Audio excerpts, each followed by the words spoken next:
Okay, so let's start the second session. So the first speaker of this session is Alexei Andreanov, and he'll talk about macroscopic degeneracy and fragmentation in the XY model on the KAGOME lattice.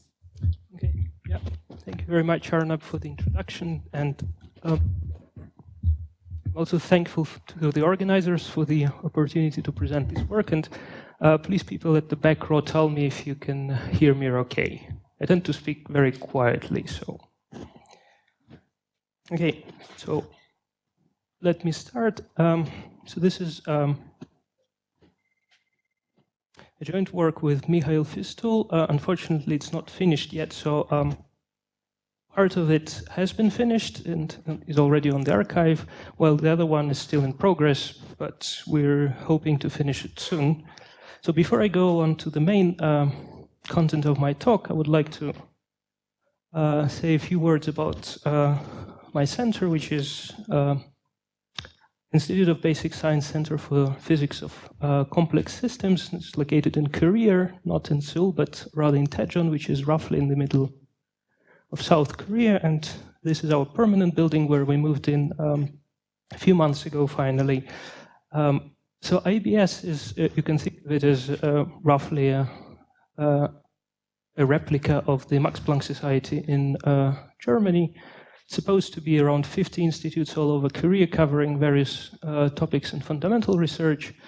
I think they have established around 30 of these right now, and so our center is one of those. And the idea behind is to serve as a hub for various activities. So I guess many people around here have connections with the Dresden Max Planck Institute, so it's pretty much a similar thing. Okay, I'm done with the advertisement. So I'm just going to spend just 2 slides on the degenerating settings anyway. There were quite a lot of talks, well, essentially all of the talks were one way or the other touching this. I'm going to talk about frustration more in detail. I'm going to look at a rather simple model on KAGOME lattice, one of the many frustrated lattices where these simple Hamiltonians lead to macroscopically degenerate ground states.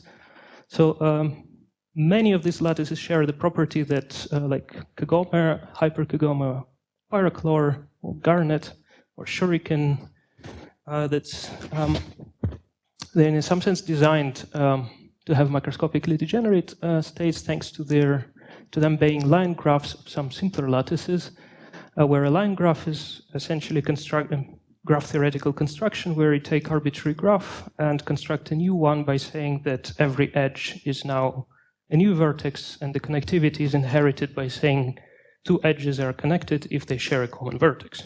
So then you can see that the KAGOME lattice is just a line graph of the honeycomb lattice. Hyper-KAGOME is a line graph of one of the hyper-honeycomb lattices. Pyrochlore has diamond lattice as its graph, etc. So what I'm going to focus on is the macroscopic degeneracy that, if you wish, results from the fact that you can quite often rewrite these Hamiltonians as sum of squares of the total spins of the frustrated units, and then the ground state is obviously should satisfy the constraint that if that is possible, that the total spin of every frustrated unit is 0, be it a tetrahedron or a triangle, etc., or more complicated objects. And this typically leads to the appearance of the so-called cooperative paramagnets, so the system doesn't order down to 0 temperature, but rather remains paramagnetic. Instead, it might develop some non-trivial correlations, which are hopefully seen here, which are most easily seen in the structure factor, where you see the characteristic pinch point patterns. So that's basically the setting, more or less the scene I'm going to act on. So from now on, I'm basically going to present 3 blocks. So one is about the magnetic fragmentation that is now to follow. Then I will make a jump aside to introduce the Josephson junctions. And then finally, I hope I will be doing fine with time, I will show how the two converge to give an interesting model where the magnetic fragmentation that I'm going to talk about now is present.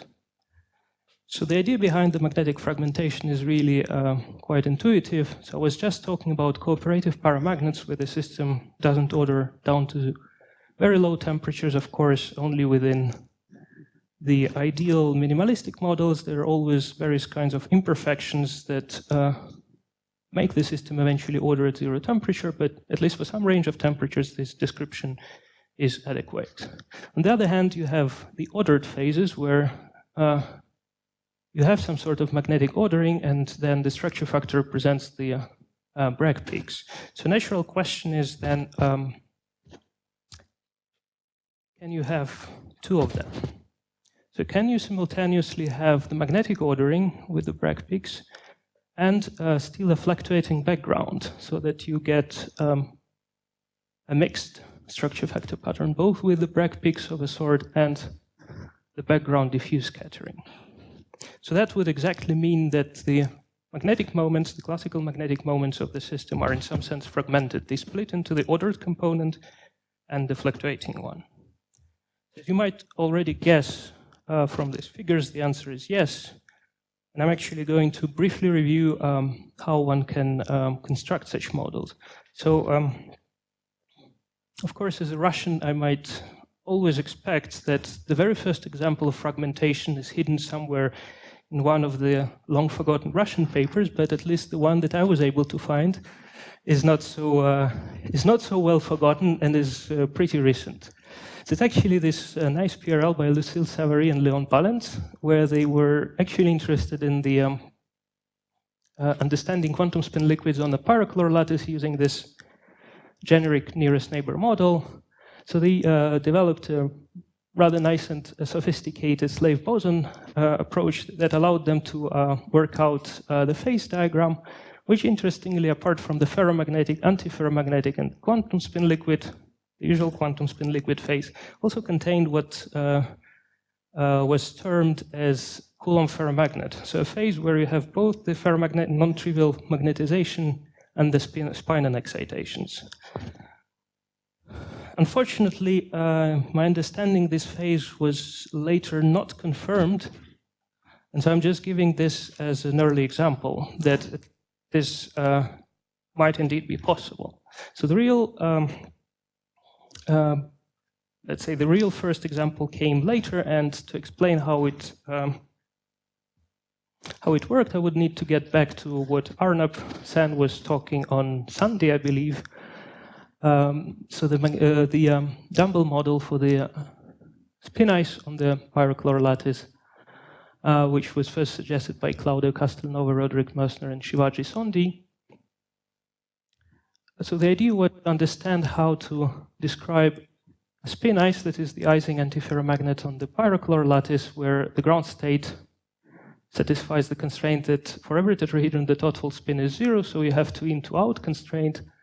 And they came up with a nice description where they basically replace spins with literally dipoles with 2 charges at the end, and showed that to a very good accuracy, one can describe the spin ice physics even beyond just the simple minimal model in terms of an effective Coulomb gas model with Coulomb interactions and perhaps a chemical potential. And they were even able to describe the elementary excitations in that case, which turned out to be the magnetic monopoles, and they demonstrated that this model was really well. So I did this introduction basically that introduced this Dumble model a bit in detail, just to explain how the next work by Brooks, Bartlett, Banks, Jobert, Harman, Clark, and Holdsworth constructed, I think, the first working model of the fragmentation. So their idea was, well, as they say in the introduction to the paper, we introduced the concept of magnetic moment fragmentation, whereby the magnetic moment field undergoes a novel form of fractionalization into 2 parts: divergence-full part representing magnetic monopoles, and the divergence-free part corresponding to the emergent Coulomb phase. So exactly the idea that you can have both a magnetic ordering and a fluctuating background. So their idea was basically to exploit the fact that the magnetization or the magnetic moment in this case, is related by Gauss' law to the density of the monopoles, from which you can immediately see that in general, the magnetization can be split into two contributions, the divergence full and the divergence free. So in case you're dealing with a conventional cooperative paramagnet, you basically saturate the divergence free part. So don't have any order, and in case of the pyrochlore, you get long-range correlations. On the other hand, if you take conventional orderings, you're perhaps saturating the other part, and you just end up, you just get the conventional order. So what they did, they tried to, well, not only did they try, they came up with a construction how to come with a model where both of these contributions are non-zero. And their idea was actually to use the dumbbell model and drive it into a phase where you have an antiferromagnetic arrangement of monopoles, plus on top of that a fluctuating background.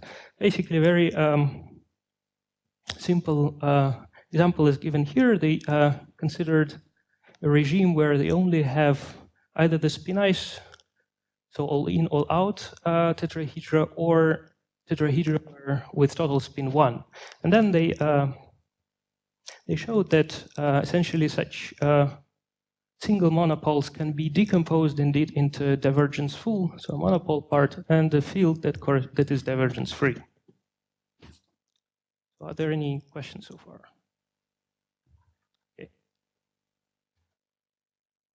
So from that construction, so essentially they were really working with the dumbbell model with a specific value of the chemical potential that stabilized the antiferromagnetic phase, and then they performed the Monte Carlo simulation for the dumbbell model and demonstrated that indeed as you lower the temperature, you get a non-zero order parameter corresponding to the monopole crystallization.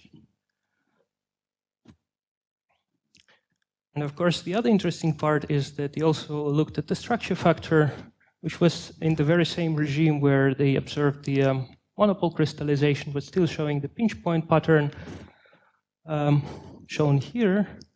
I'm not sure, I think it might not be well visible, but the distinct feature is that exactly here at the pinch points, you still see, hopefully can see the small Bragg peaks, corresponding exactly to the monopole crystallization. So this was in 2014, and just 2 years later, an experimental group made a claim that in the neodymium zirconate, they observed a very similar pinch point pattern that's supporting the claim for magnetic fragmentation.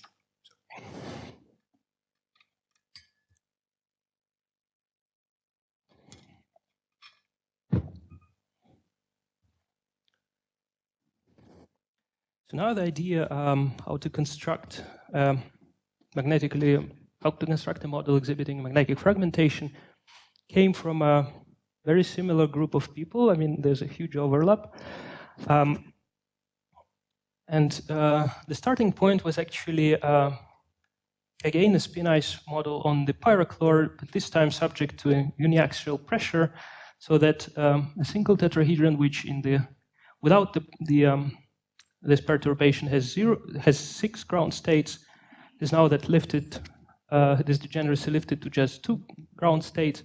But the important thing is that they found that in presence of this perturbation, the system exhibits a rather unusual phase transition where the system goes out of a Coulomb phase into a completely frozen configuration, characterized, and this transition corresponds to an infinite order phase transition. So if you look at the Landau free energy, all the terms vanish at the transition.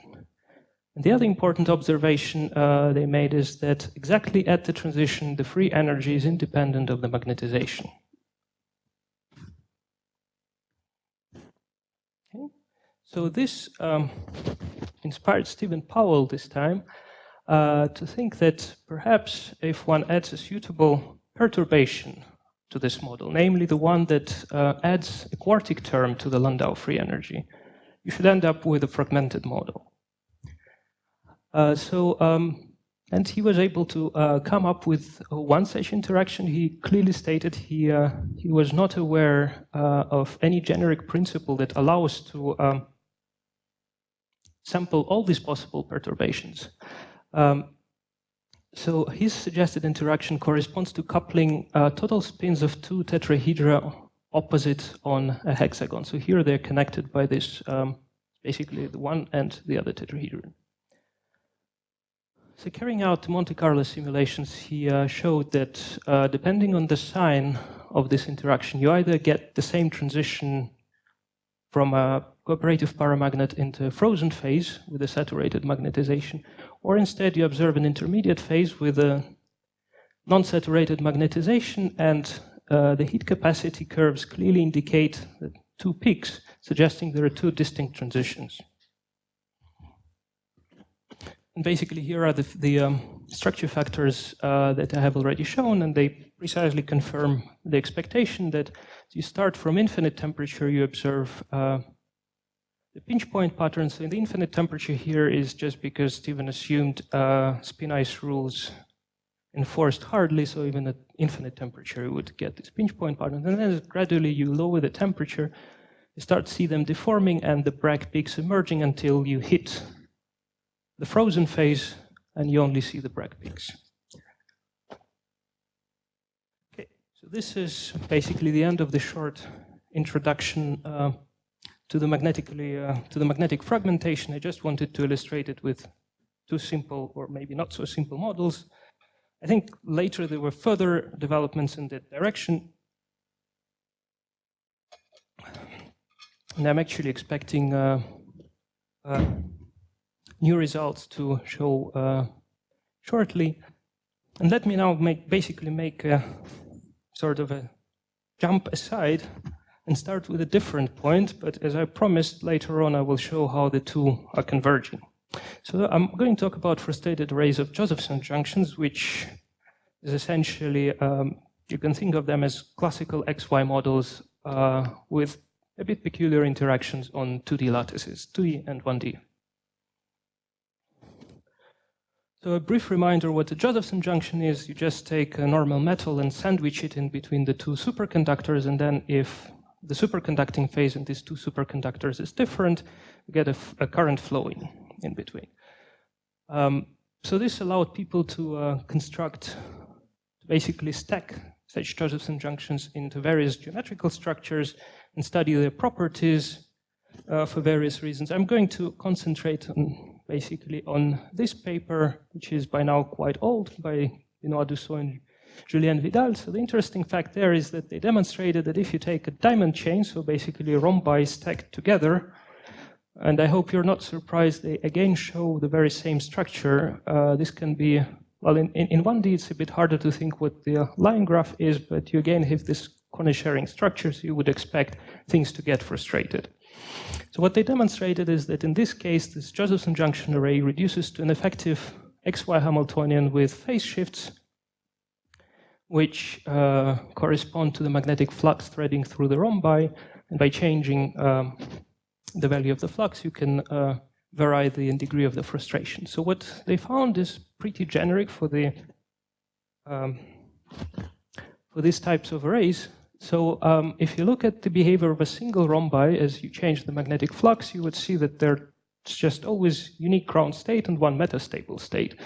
And now as you vary things from zero flux to the full flux quantum, you basically have one ground state switch, the one state switch with the metastable state exactly at half quantum. And so what happens at the half quantum is that you get a degeneracy. Every rhombi might be in two different states. And what they found, obviously, is that exactly at half flux quantum, you get a macroscopic degeneracy, since the ground state of such a chain can be simply constructed by taking any binary sequence of these two ground states. Any of them is still a ground state. So of course, what they found is that in this case, the spin-spin correlations, the usual spin-spin correlations, decay exponentially fast. Essentially, they vanish beyond just few unit cells. However, if you start looking at the higher correlators, which you can define for the XY spins, so you don't just look at the cosine of the phase difference, but rather the cosine of the phase difference times a suitable integer. It turns out that for, in this case, because there's just a single point of degeneracy, it turns out that for the doubled correlator, you get a perfect ordering. And this has a very simple explanation that's essentially related to the fact that depending on the flux value, in some cases, these phases basically become a multiple, rational multiples of pi. And so now if you find the correct pi that eliminates the denominator, you will get basically plus or minus 1 here. Okay.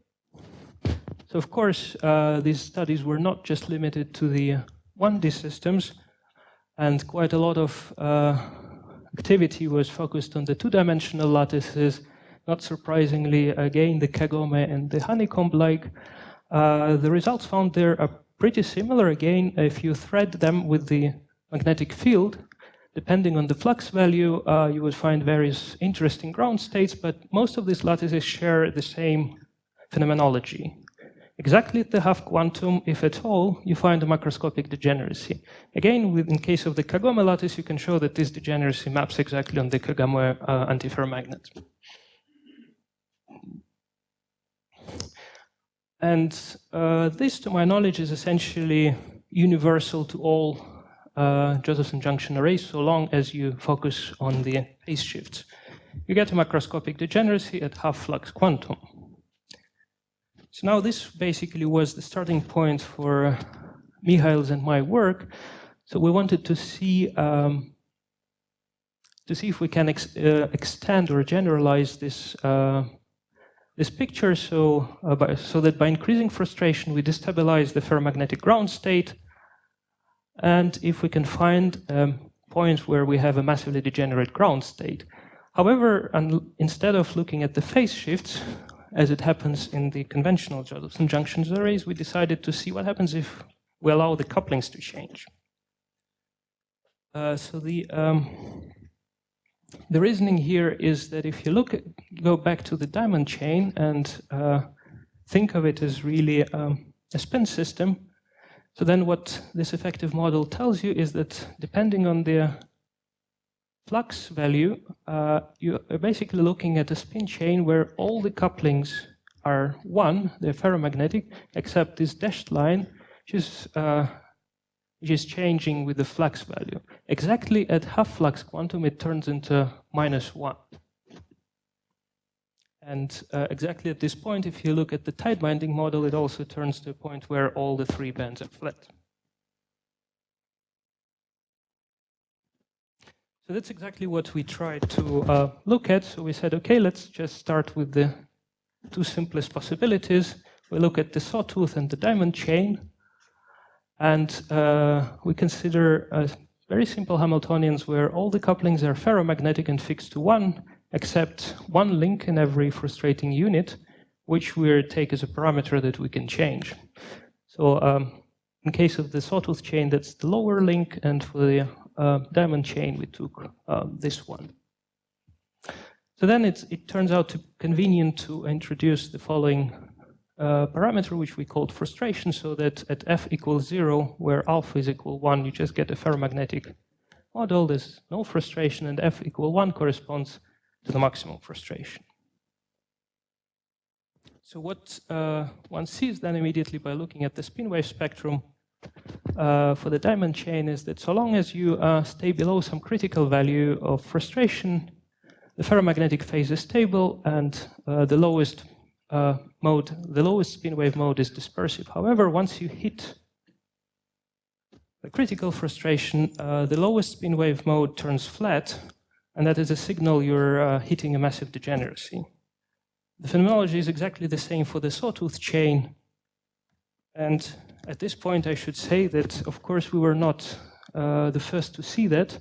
There was an earlier paper by Diaz, Marquez, Coutinho, and Martins, who looked at a slightly modified, slightly decorated version of the Josephson junctions array, the so-called 2-band superconducting elements.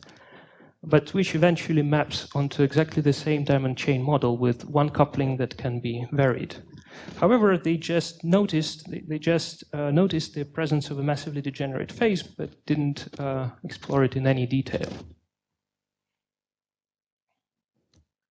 Of course, the interesting question is what is happening in this massively degenerate ground state once. How to characterize this massively degenerate ground states once the frustration becomes large enough. So it, of course, keeps the same phenomenology as the diamond chain with the phase shifts. That is, once the frustration is high enough, that is, this alpha is negative enough, every rhombi has two different ground states, and again, you can construct any binary sequence is a ground state.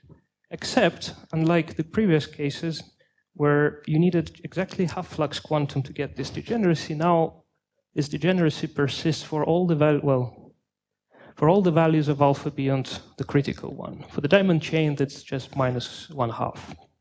So you get a region of massive degeneracy and a continuous parameter that you can change, which perhaps is changing the properties. And in the 1D case, it makes sense to look again at the correlators. And again, the phenomenology is similar to what Vidal and Dussault were observing. The usual spin-spin correlator essentially vanishes beyond 2 or 3 unit cell spacings, while high-order correlators again might display non-trivial behavior, that is long-range order. But in this case, not necessarily for the diamond chain, not necessarily for p equal 2. By tuning alpha, you can find the restoration of order at essentially arbitrary value of p. I, in particular, was able to find it up to 8.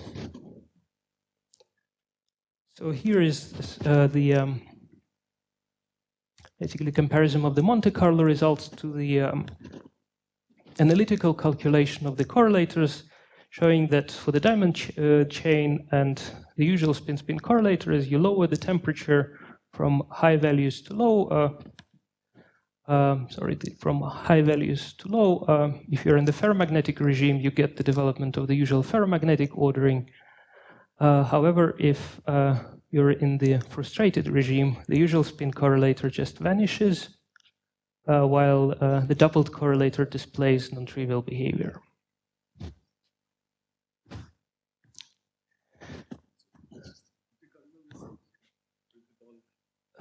Well, this is all the Monte Carlo results here. I actually do not remember. Either the dashed is the Monte Carlo or the solid one is the Monte Carlo. Well, basically, if you want the comparison, the real comparison is here. This is the diamond chain Monte Carlo results for the usual spin-spin correlator and let's say the C2 correlator. And clearly, the usual correlator essentially is 0. Already it's unit cell spacing 1, while the doubled correlator shows non-trivial correlations. Okay.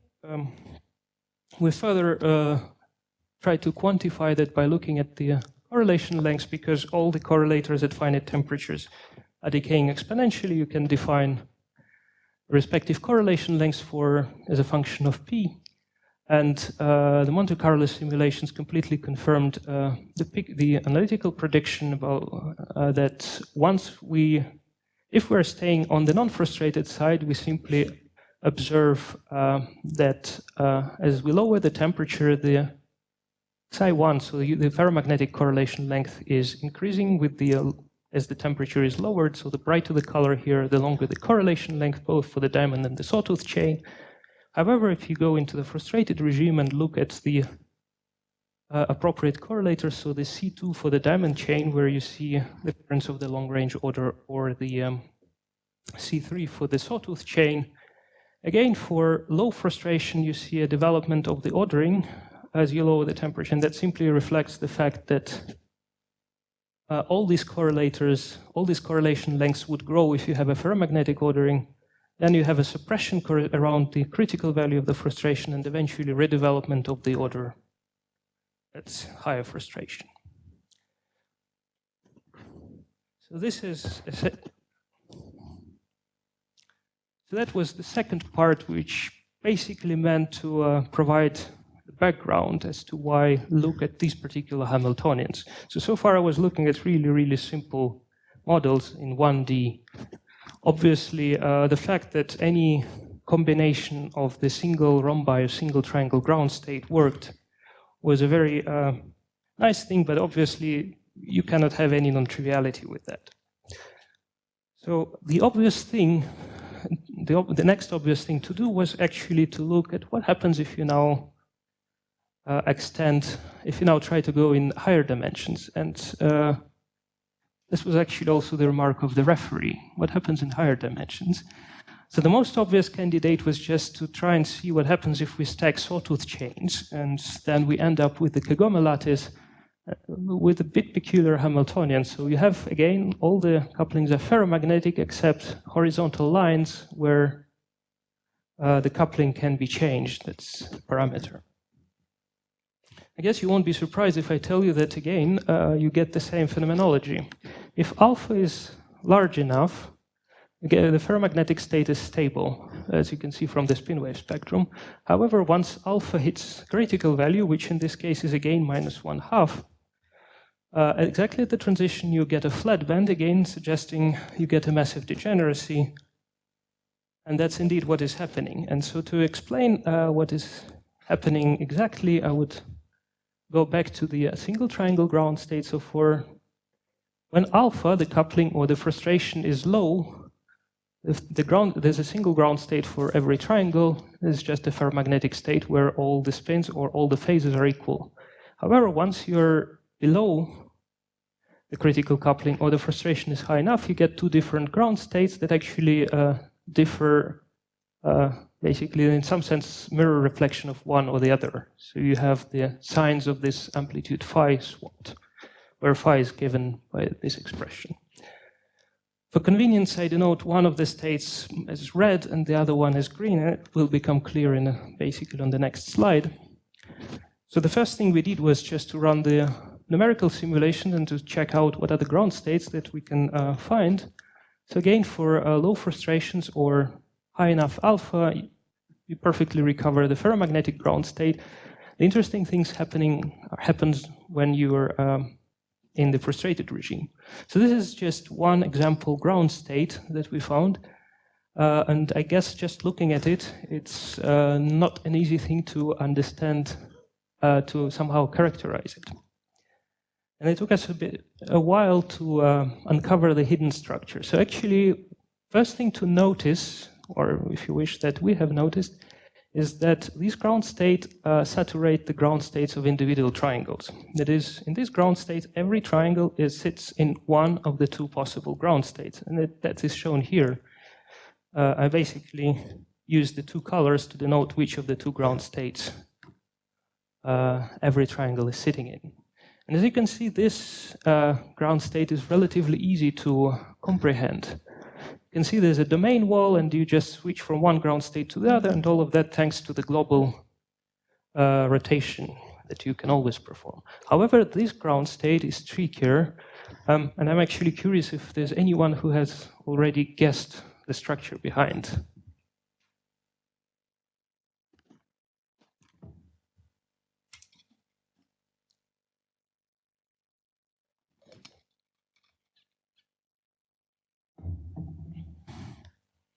Okay, so the structure is actually there, and if we want to characterize the ground states of this model, it turns out that we can work in terms of this coloring of the KAGOME lattice with two colors, and from that we can reconstruct the spin states actually for arbitrary alpha. So a single coloring gives you different grounds, gives a ground state for all the values of alpha in the frustration regime.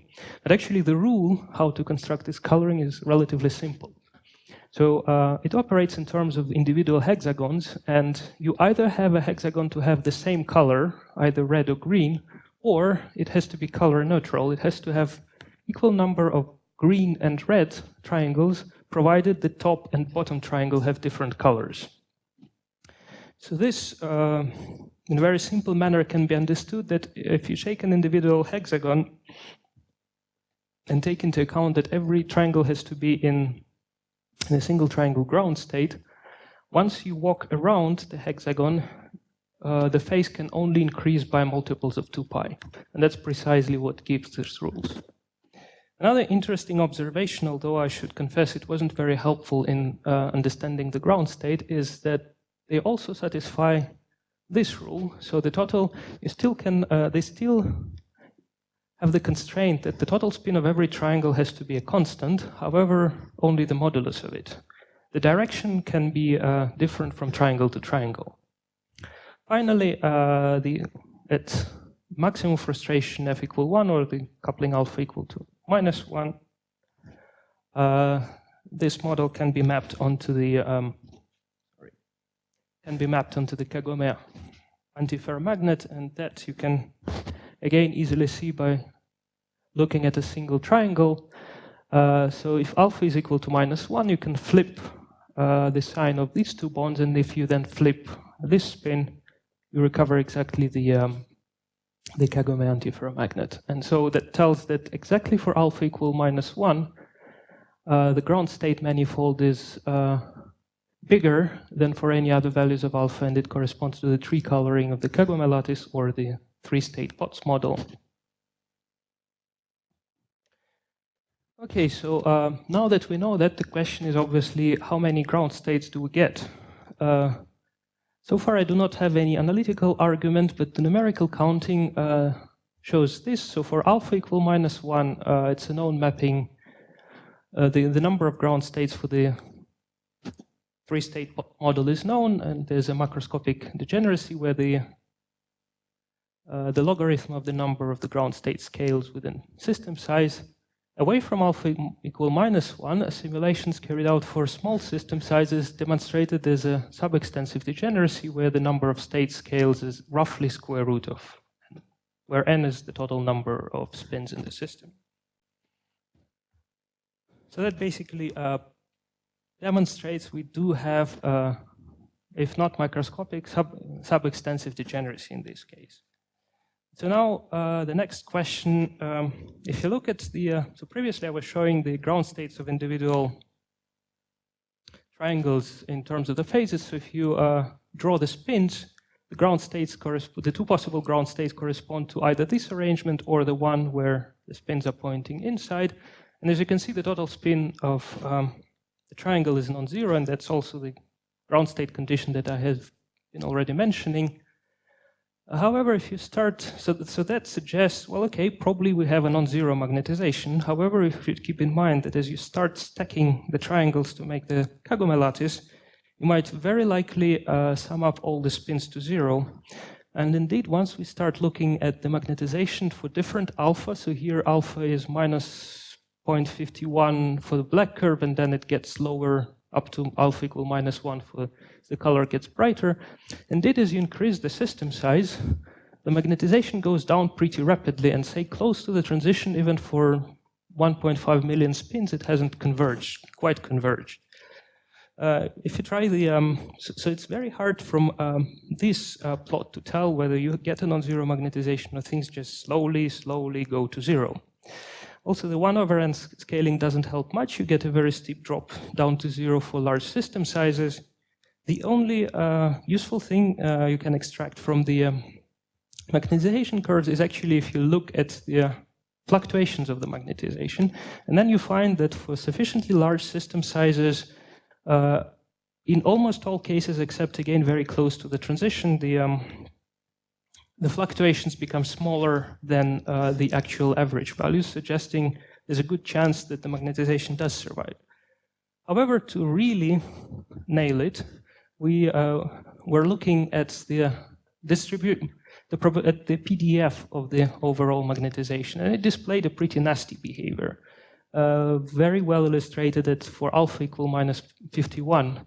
So as you start with the small system sizes, that's the black curve, you have a sharp peak at large magnetization, and then it decays. However, as the system size is increased, the peak starts to dissolve until eventually you see the development of the true peak. For this value of alpha, even with over 1 million of spins, we still don't see the convergence. However, for smaller values of alpha, fortunately can see that the peak stabilizes and there's no change as you as you increase the system size, telling you that eventually that you do have a non-zero magnetization, even though a small one. So confirming that we have simultaneously a non-zero magnetization and a fluctuating background. And perhaps suggesting that the transition is first order, given how sharply it drops from 1 down to the value around 0.15, 0.2 for alpha equal to minus 0.51, which is essentially very close to the transition. So that's basically the last thing I wanted to tell. So we're looking at this fancy classical XY model in the KAGOME lattice with explicitly sublattice symmetry breaking. We found a transition from ferromagnetic to a subextensively degenerate ground state, and that degeneracy persisted for a range of couplings. Found that this macroscopic degeneracy is accompanied by a non-zero magnetization. Something I didn't mention, of course, you get again the revival of the order in high-order correlators. One obvious thing is to really completely complete this study and characterize the background, the ground state manifold and the fluctuations. Of course, given the origin of the problem, the Josephson junctions arrays, we would like to understand what happens if quantum fluctuations are added. And the very last thing is that this mechanism works for other lattices. Say for square lattice, you cannot apparently make a coloring with the distinct link that gives you a degenerate, subextensive degeneracy, but it seems to work for the honeycomb and the pyrochlore lattice, and actually also for the Heisenberg spins. And here I'm making a stop. Thank you.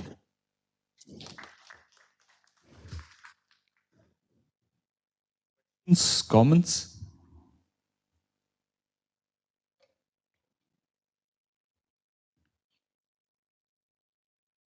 Okay, let me ask you a quick one. So when you were talking about these fragmented liquids in the first part, right? So there was this transition from a from a high temperature Coulomb phase to a fragmented phase and then an ordered phase. Are these transitions continuous? And do people know what's the nature of the... No, I don't think they're continuous. Stephen definitely looked at that, and I think at least one of them is not continuous. Any questions or comments? Okay, if not, then let's thank the speaker again.